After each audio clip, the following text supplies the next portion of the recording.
हरिओम. योगदास श्री जयगणेश जोशी लिखित आध्यात्मिक पु ल, लेखक क्रमांक 60. पूर्वरंग या पुस्तकामध्ये पु ल यांनी संस्कृत वाक्प्रचार उद्घृत केला आहे. वाक्प्रचार असा आहे: ना विष्णू पृथ्वीपतीही.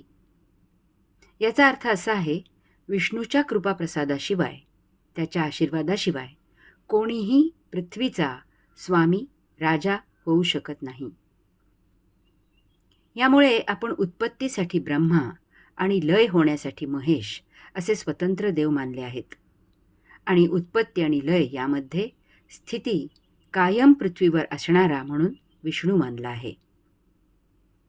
भारतामध्ये आपल्या जाणीवेच्या पलीकडे, आकलनाच्या पलीकडे काही असले की त्याला आपण देव असे मानतो आणि त्याची पूजा सुरू करतो.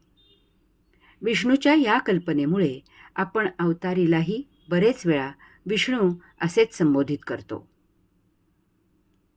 जुन्या जपानच्या राजाची सत्ता नामधारी ठेवून शोगुनांनी सत्ता आपल्या हाती घेतली.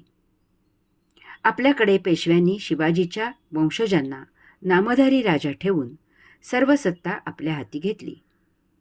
तसाच काहीसा हा प्रकार जपानमधील आहे. या संदर्भाने पु ल यांनी हा वाक्प्रचार उद्घृत केला आहे. याचप्रमाणे विष्णू हा देव आपल्यात आहे. विष्णू हा पृथ्वीचा लालन पालन, संगोपन, भरण पोषण, संरक्षण इत्यादी असे सर्व काही करणारा आहे. विष्णू हा अवतार नाही, तो पृथ्वीची काळजी घेत सतत कायम येथेच आहे.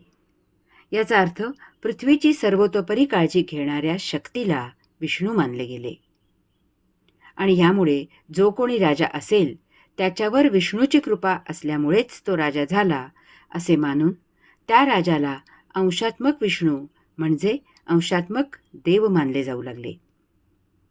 राजाला प्रजा देवाप्रमाणे मान देऊ लागली.